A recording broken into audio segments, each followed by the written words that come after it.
Today, we're going to try and piece together everything that's going on with the UAP disclosure story, because it is evolving fast. We're talking key events, major accusations, and some really profound ideas about what it all means.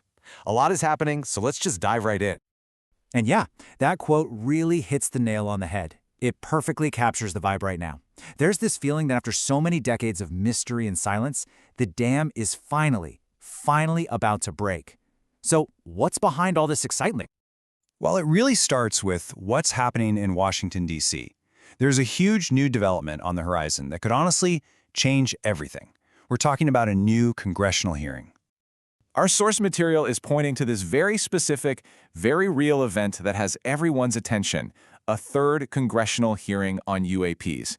But, we've had hearings before, so why is this one supposed to be so different?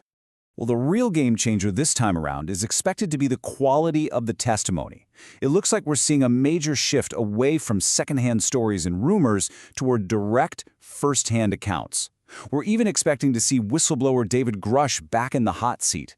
The bottom line is, this hearing promises way more substance and a lot less hearsay. So while Congress is getting ready for all this new testimony, there are also these signs that the official story is just beginning to completely fall apart. We're hearing allegations that point not just to secrecy, but to an active, deliberate cover-up from inside the very organizations that were supposed to be investigating this stuff. And right at the heart of this whole controversy is AARO. Now remember, this is the official Department of Defense office. Congress literally created it to get to the bottom of the UAP mystery. These are supposed to be the guys leading the charge for transparency. But here's the absolute bombshell. The guy who used to run that very office is now being accused of doing the exact opposite.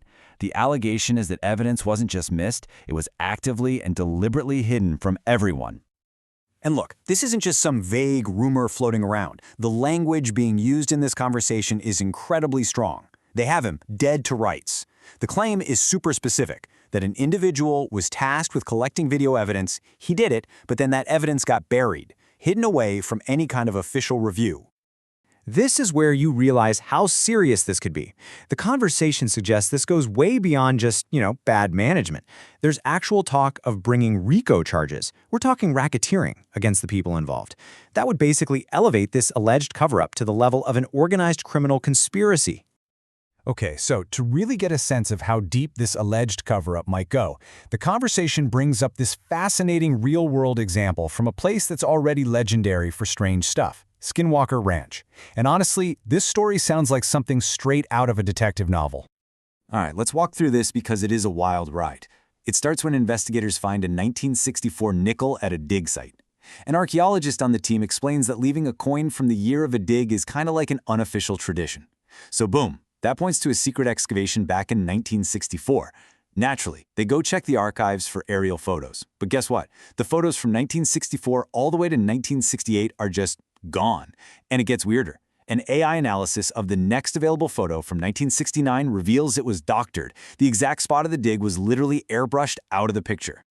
Now, what's so fascinating here is how you have two completely different kinds of information from the source material that seem to be pointing in the same direction. On one side, you have all this physical evidence, the nickel, the missing photos, all screaming historical cover-up. And on the other side, the conversation brings in this unconventional source, a channeled entity called Bashar, who claims the site is actually an ancient AI portal for ETs. Two totally different paths leading to one really extraordinary idea. This brings us to a really key figure in the disclosure movement who gets talked about a lot in this conversation, Dr. Stephen Greer. And he's presented as more than just an investigator. He's a guy on a mission to steer this whole disclosure narrative in a very, very specific direction. The whole point of his mission is this. Greer is deeply worried that the powers that be are going to use this disclosure to create a new enemy for us to be afraid of. If they can frame ET life as a threat, well, that justifies trillions in military spending to protect us. He is fighting tooth and nail against that narrative. So his next big move is a film designed to push back on that whole threat story. According to the source, it's going to feature new scientific analysis of those controversial Peruvian mummies, testimony from more first-hand witnesses, and something really cool, animated recreations of alleged crash retrievals to really help bring these incredible stories to life. As the conversation goes on, it becomes really clear that for the speakers, this isn't just about spaceships and government secrets anymore. They see this whole disclosure event as a catalyst for a much, much bigger transformation for all of humanity.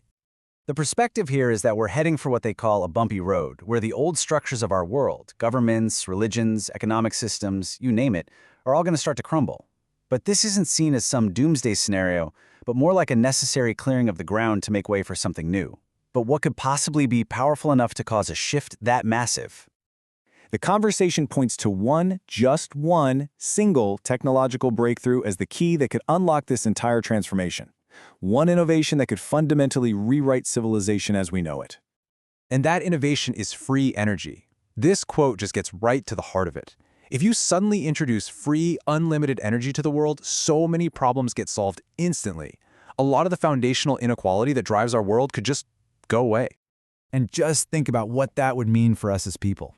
In a world where basic survival isn't a daily struggle, people would finally be free to pursue what they're truly passionate about, instead of just picking a career based on how much money it makes. It's this vision of a world driven by creativity and purpose, not just economic need. So as we start to wrap this up, the picture that's been painted here is just immense. It connects the dots from a congressional hearing to a mysterious nickel in the desert, all the way to this potential utopian future, a future built on free energy, global equality, and a totally new, unified human consciousness. And that really leaves us with the ultimate question, doesn't it?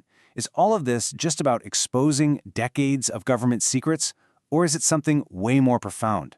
Are we on the verge of not just getting new information, but entering an entirely new chapter for humanity itself? That's the powerful idea sitting at the very heart of this whole story.